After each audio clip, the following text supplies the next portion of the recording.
And now, a very personal turn here. Tonight, my friend and colleague, Elizabeth Vargas, about to share with all of you her very personal struggle, her life-threatening battle, and why she's now talking to Diane Sawyer, hoping her story helps millions. One very powerful hour starts right now. How close did you come to dying? Diane Sawyer, Elizabeth Vargas, on the life-threatening addiction that almost cost her everything, anguished about the children she loved. I would die for my children, but I couldn't stop drinking for my children. Her marriage to a well-known singer. He couldn't save me. I could only save me. Confronting the video of hitting rock bottom, and the day she blacked out in a public park, saved by a stranger. I don't know what I did. I don't know what I drank. Evidence of the dramatic link between anxiety and alcoholism. I really hurt my children. I don't know if I'll ever forgive myself for that. Tonight, how to fight your way out of darkness and into joy. I want to take you behind the scenes of my life. I have said before that I am an alcoholic, but I've never told you the details of what it did to my life. So I'm telling my story tonight for one reason, hoping to reach some of the 30 million people battling alcoholism in America right now. Even though I had support, resources, understanding bosses, I couldn't stop. And then I found a way out. So this is my chance to say to all of you, keep going, because you're worth the fight, and so are the people you love. I asked a friend down the hall here at ABC, Diane Sawyer, to be the voice guiding us through my story and to ask me the questions you might have too. When you're walking up the street and it's a beautiful evening, and all people are out at the sidewalk cafes and wine bars enjoying these lovely, beautiful glasses of wine. I don't look at them and think, I want one, but I look at them and I think, I miss that. I miss that time when, it felt so innocent and romantic. But that's just me romanticizing something that turned out to be really monstrous for me. Oh, did you get her the lemon water? I did. Okay. As Elizabeth said, she asked me to come to her home to hear the story she is telling for other people living in the shadows.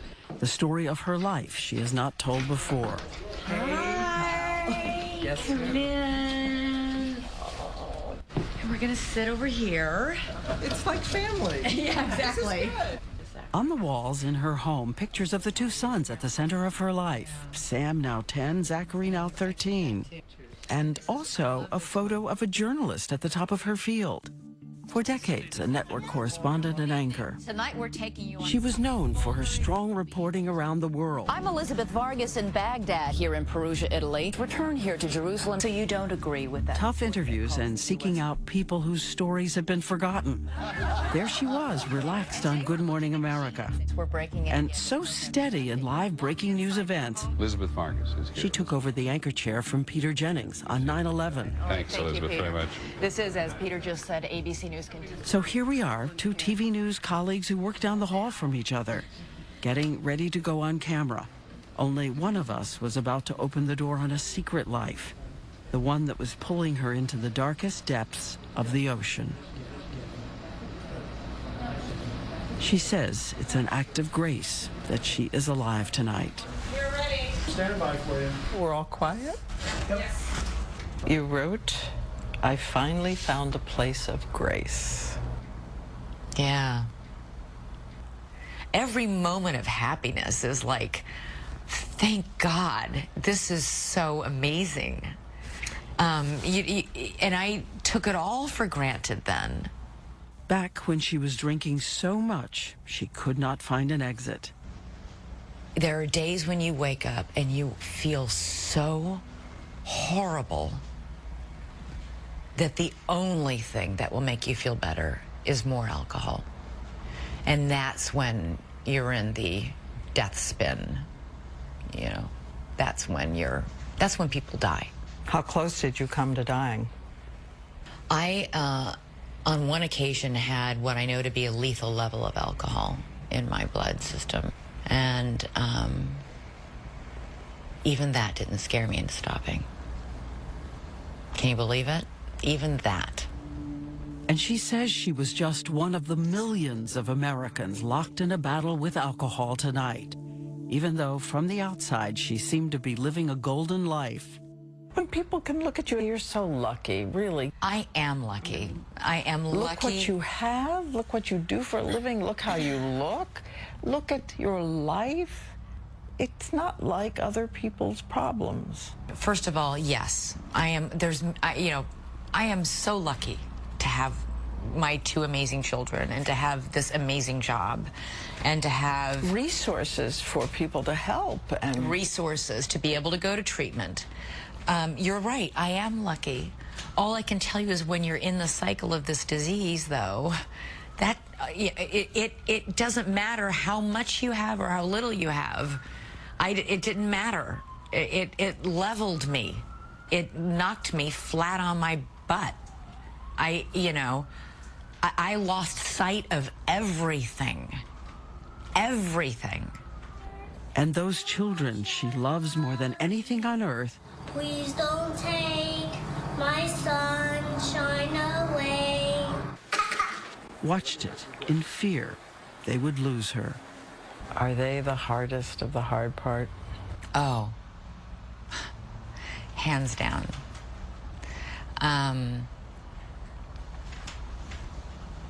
Yeah, that's, I don't know if I will ever forgive myself for hurting them with my drinking, ever. And I have to find a way to not, I don't know if I'll ever forgive myself for that. And so she says that is why she's talking tonight. And she's written a book for all the millions of people like her and their families locked into this same wrenching journey. She writes, we are your wives, your mothers, your daughters, your sisters, your children, your colleagues, your employees. All of them once just children with no idea what was ahead. Like the shy, curly-haired little girl. She says she was an Army brat whose family had to move through 14 homes, 9 Army bases, 8 schools.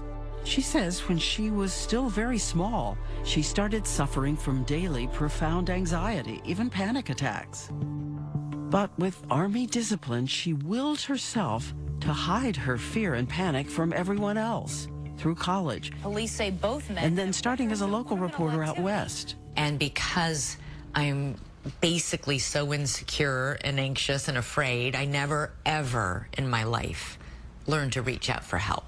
Ever.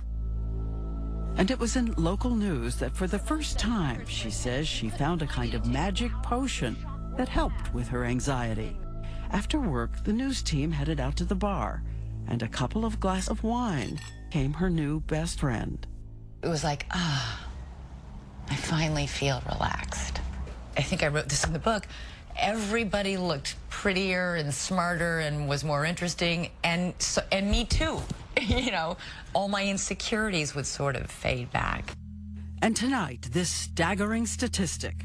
Nearly 63% of women in trouble with alcohol say they are fighting anxiety. More on that dramatic connection later tonight.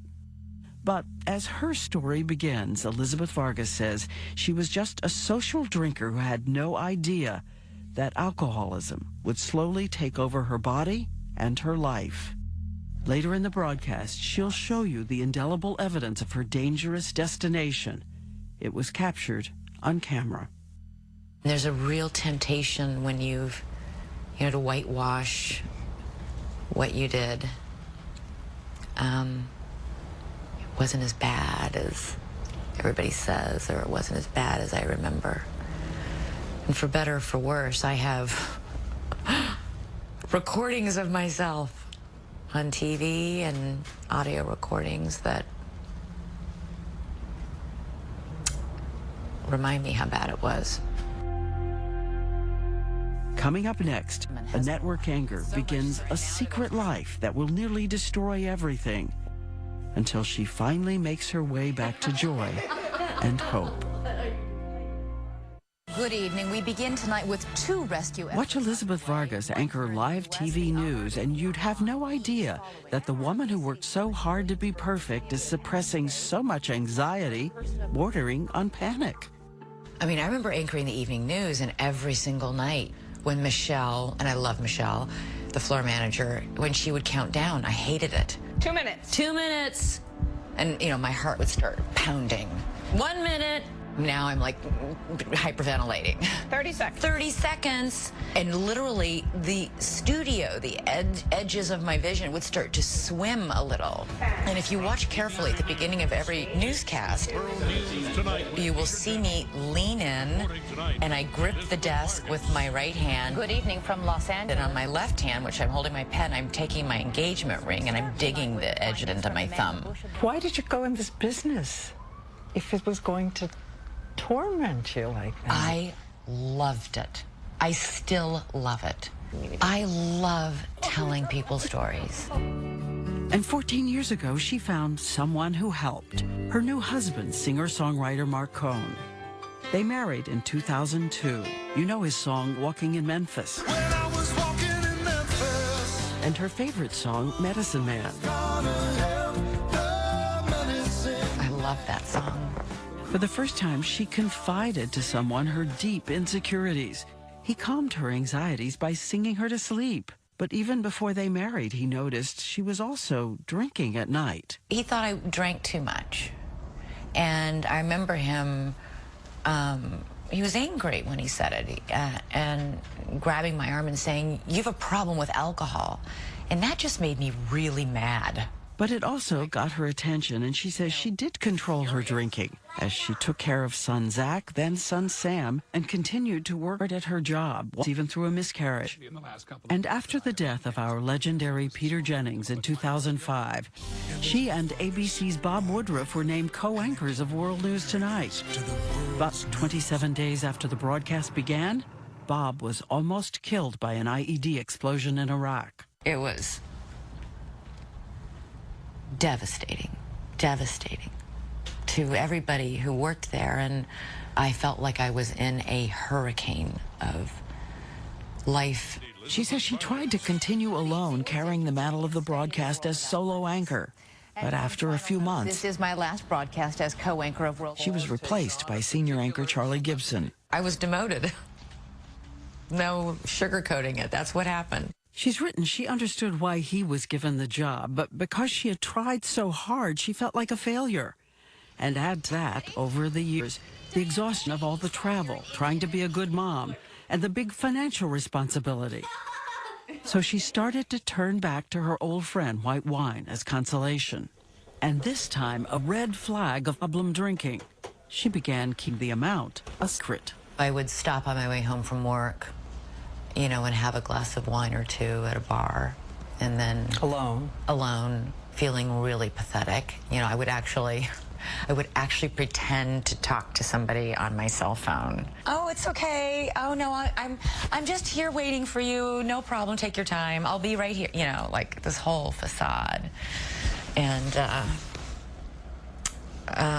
pop a couple Altoids and hope you didn't come in breathing white wine fumes when you greeted the kids. But as time goes by, her husband seems to be pulling away. Her glasses of wine at night are becoming entire bottles, and he knows.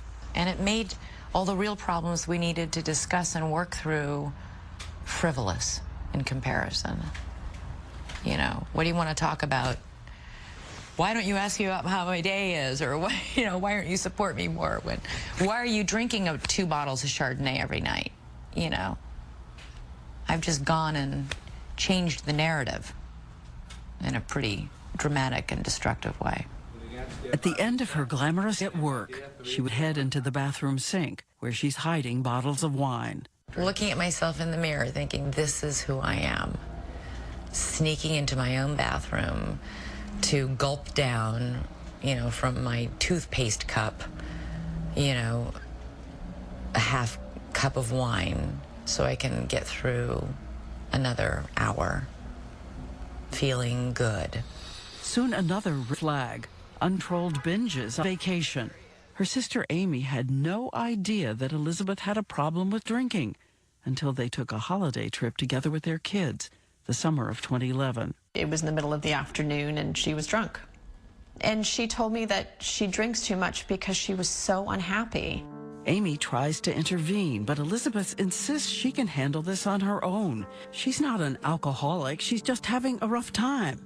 And after all, she is still flawless at work.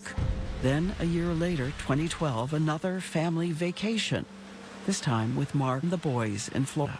That was our vacation, and my vacation was empty the minibar by drinking everything in it. At one point, her younger son Sam comes into the hotel room. I was drinking and sleeping, and I do vividly remember, like, one afternoon, Sam standing by my head in the bed saying, "Mommy, when are you going to get up?" And I remember I could smell the sunscreen, and I could feel the heat from his little body, because he'd just come in from the beach. And, you know, I would die for my children, Diane. I wouldn't give a nanosecond's worth of thought to die for my children, to kill for my children. But I would die for my children. But I couldn't stop drinking for my children. Ahead, her first attempt to reach out for help, and the day she almost dies and a stranger saves her life. You passed out. If you were watching TV several years ago, you may have seen a journalist and a secret drinker doing a series of reports on alcoholism. I was struck by how many of these women said they kept their drinking a secret. Oh, yeah, we're some sneaky bitches. I still remember my interview. "Oh, we alcoholics, we're sneaky bitches." You know, and I was like, oh my God. But she's right. That was an interview with Mary Carr, the brilliant professor and author, and Elizabeth says afterward she impulsively asked Carr to lunch. I was so nervous to even tell another alcoholic this. And I said, I think I might be an alcoholic. And she said, "I am so sorry. I'm so sorry you're going through this." Carr offers help. Elizabeth resists, though she says she never forgot the powerful kindness of Carr's words. Because so few people tell an alcoholic. We all look at the alcoholic with revulsion and like, get it together, for God's sake. Ugh, what is wrong with you? And that just makes you feel so horrible about yourself. It was only after that Florida vacation in 2012 that Elizabeth Vargas decided her drinking was enough of a problem. She would tell her bosses that she had a medical issue, but secretly she was making a visit to her first rehab facility, where the minimum stay is usually 30 days. I was so deluded and in denial that I convinced them to let me come for just 2 weeks. Crazy. Yeah, crazy. Denial's a big part of my story. Crazy. A few weeks after leaving, she starts drinking again. As she returns to work, this is the moment Elizabeth is about to cross another bridge toward the disease. In the past, she had always been able to keep a firewall between her private drinking and her professional life. The firewall will now begin to crumble. I looked at myself on that shoot and I looked horrible. She's always had hangovers, but they used to go away. But now, the chemistry of her body so changed by alcohol, it's created a cycle of demand. It's a bad, bad place to be. Your heart doesn't feel like it's beating, it feels like it's fluttering. And it's not even like your hands are shaky, your entire body is shaky. You're shaky inside. And the only thing that would stop it would be to drink some more. And as you watch what happens next, we have something important to point out. There are no scenes of Elizabeth Vargas ever drinking on live TV at ABC News. Her drinking creeps into her work when she is recording on video. I drank that day because I was shaky, it was horrible. It was an interview with a famous singer. Remember, for 30 years, Elizabeth Vargas had always been so crisp and in control on camera. Suddenly, she's not. Your parents are very, very religious. Yes. And you are very Open. open. Do you see how much I'm struggling to speak? The editors had to take out a lot of her questions so that the piece could even go on the air. After this interview, for the first time, word spread inside ABC that something had been wrong with Elizabeth on a shoot. But she says she'd taken the red eye and wasn't feeling well, and in a few days she's back on the air, functioning in top form. She's an extraordinary young woman. And since she deliberately kept her drinking a secret from her colleagues, the producers didn't guess what it really was. A month goes by, everything is fine. Then another interview, scheduled on video. It's for a story that never aired. I woke up that morning and I was feeling horrible, that shaky, horrible, fluttery heart, and horrible. And I was on my way to the shoot, and I remember we were going down Columbus Avenue, and I saw a liquor store. She has the car stop. She buys wine. She drinks some of the bottle before she starts taping. She looks shaky, but conducts the interview. Then, after the cameras stop rolling, she says she slipped into a nearby room and secretly drank again. And what happens next will be the moment that forces her to confess addiction to her bosses at ABC. She gets in a car to be driven home, fastens her seatbelt, and that, she says, is the last thing she remembers. An award-winning network anchor is in a total blackout. What's the next thing? Waking up in the emergency room. I don't know where I went. I don't know what I did. I don't know what I drank. I drank enough to have a lethal blood alcohol level. What was it? 0.4. 0.4 is the blood alcohol level that doctors say killed singer Amy Winehouse. At least 2,300 Americans die each year from exactly this kind of alcohol poisoning. The central nervous system can shut down. Your heart can stop. So what was it that saved her?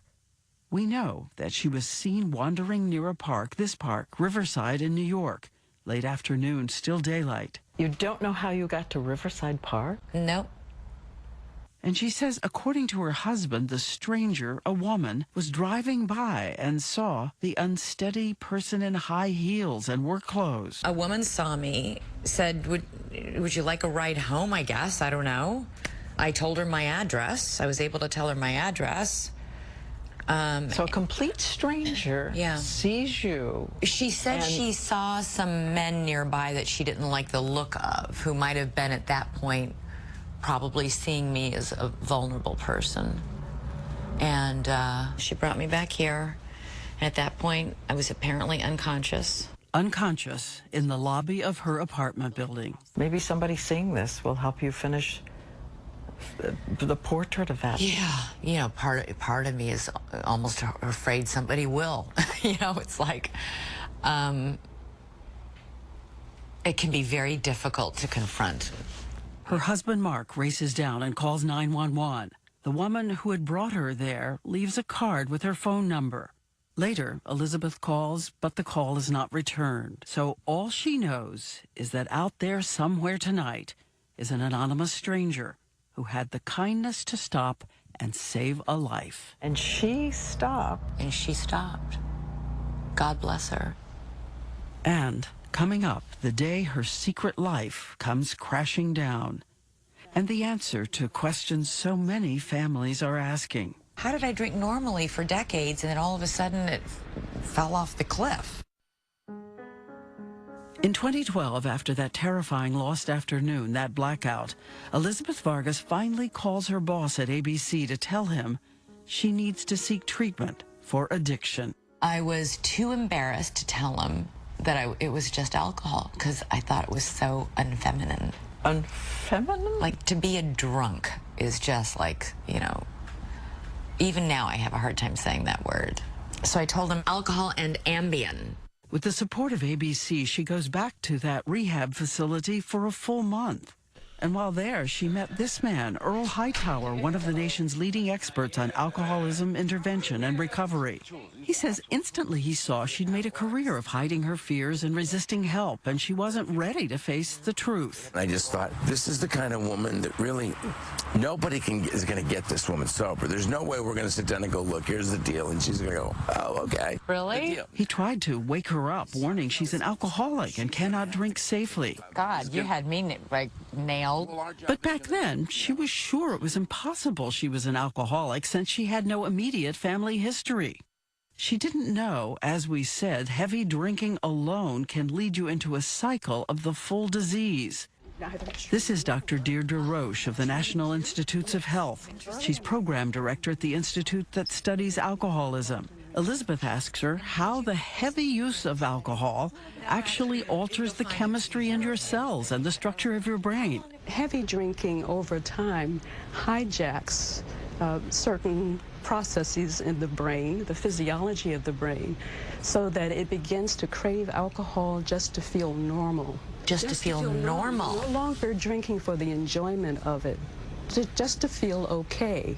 If you check our website, you'll find a link to the 11 questions that help you gauge if you have a problem with alcohol. Only half the risk comes from any family history. I wrestle with, was I born an alcoholic? Did I become an alcoholic? When did I become an alcoholic? What's an alcoholic versus a problem drinker? I can answer all those. It doesn't matter if you were born an alcoholic or if you became one. You are one. And something else tonight, that growing body of evidence about the link between alcoholism and anxiety, especially among women, is causing some experts to broaden their approach to treatment and recovery. How many here also have anxiety? Very bad. All of us. Oh, my God. This is the Karen Treatment Center in Pennsylvania, and for 2 hours, a group of strangers find so much in common in their lives. Stigma around addiction. Isolation was a huge thing. Hiding, lying, sneaking. The cycle. On average, an addict will relapse 3 to 4 times before they get sober, and alcoholics who have anxiety are at twice the risk of relapse. What's in there's coming out, and if you don't work on it and get on it and get straight with it, it's going to come out sideways. It's going to come out in a relapse. Which is what happened back in 2012 after Elizabeth's first full month of rehab. It only took me like 6 months, 7 months later before I was back to looking at myself in that bathroom mirror wondering, how did I get here? You just want to shake her and say, why are you doing this to yourself? Elizabeth heads off to rehab again, then afterwards a few days home before she has to return. And this time it's her brother Chris who flies in from his home in California to take her. I walked into her apartment and she was completely out of it. It had been 7:30 in the morning, a couple empty wine bottles beside her bed. And I remember wanting to tell her, you can walk into a room and you can light up that room, but don't show up drunk. By now, it is early 2014, and after the latest rehab, she's about to be hit with a double blow. First, the secret she has kept so long explodes around her. Press reports force her to do an interview. She sits down with our colleague George Stephanopoulos, but says she's terrified, not ready. You're an alcoholic. I am. I am an alcoholic. Then, just a few days after that interview, her husband Mark says their marriage is over. There's a lyric in that song, Medicine Man, which he wrote long before they met.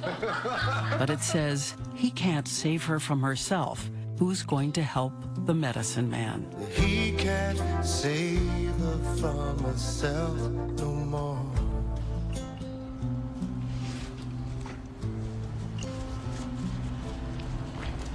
I think that must have been how he felt.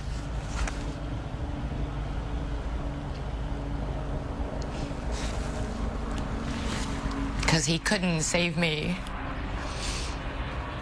I could only save me. Her favorite song, now the soundtrack of so much regret. And it's about him being unable to help her. And coming up, the tape of herself she could not bear to listen to until the day of this interview. And for everyone who hits rock bottom, the promise you can turn towards hope.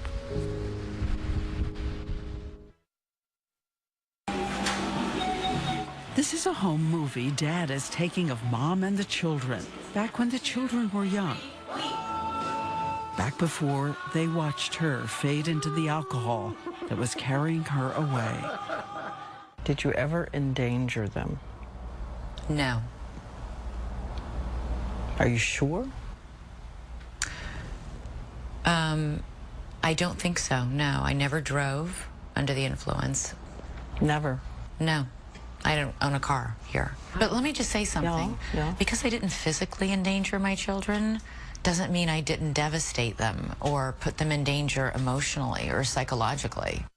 Like that last time in 2014. She's back to work. Her husband, Mark, is now filing for divorce. So she decides to take a vacation, renting a house on the beach, California, and taking someone with her to help with the children full time.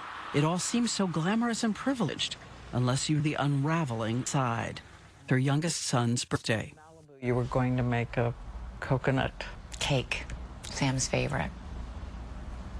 I had that whole vacation planned, and it was his birthday, and I bought him an little iPad mini and wrapped it all up in shiny gold paper, and I don't think I gave anywhere near the thought I needed to give to how hard that would be for me alone, and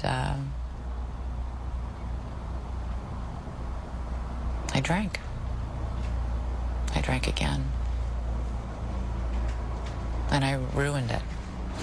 Starting with wine, she says, and then the only thing left in the house, a bottle of tequila. Then she gets word that the office needs to record her voice for a report to air the next day. So early the next morning, an ABC crew arrives at her rented vacation house to tape her. It's 8 a.m. I'm drunk.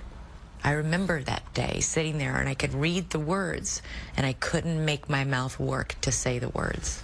The tape was unusable. Again, it was made more than 2 years ago. I listened to it for the first time today. And? It's really hard. The woman we all thought of as never stumbling, even on live TV. And we're interrupting regular programming to bring you some breaking news in a... Can be heard on audio tape, slurring. While Howard struggled with the show...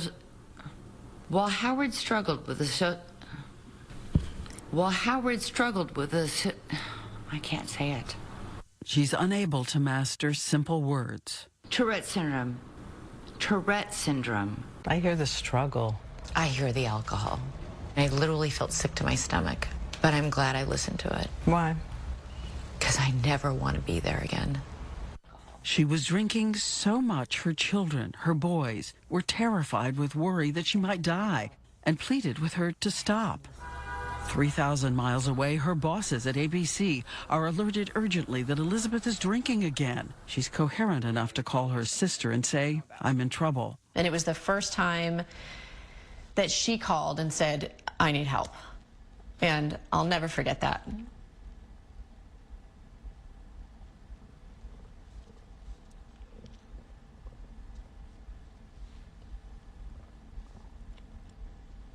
It's still really hard to talk about.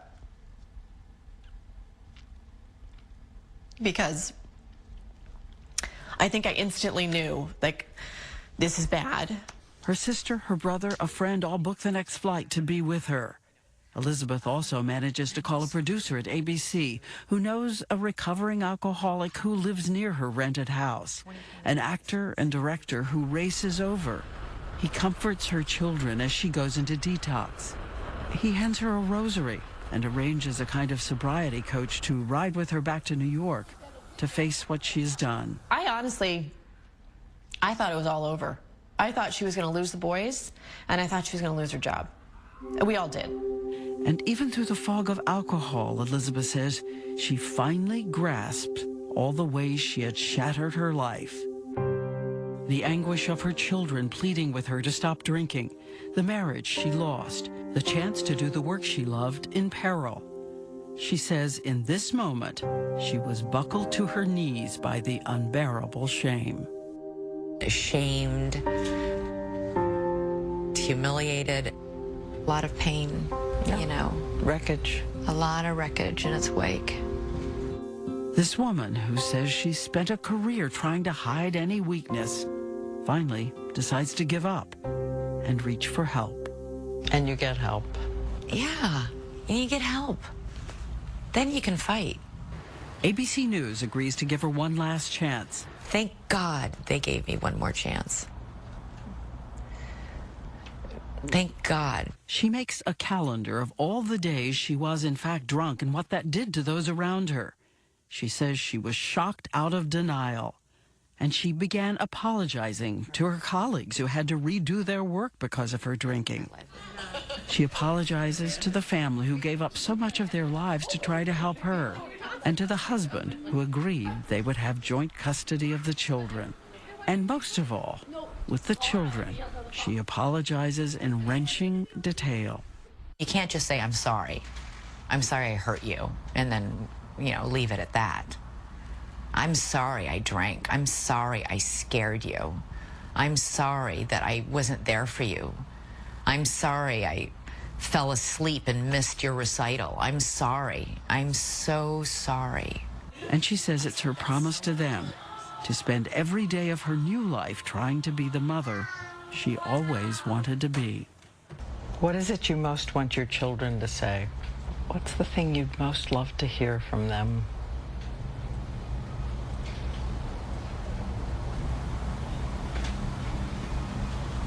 That my mom fought for us and fought for herself. That she stared into the abyss and pulled herself back out. That's what I would like them to say.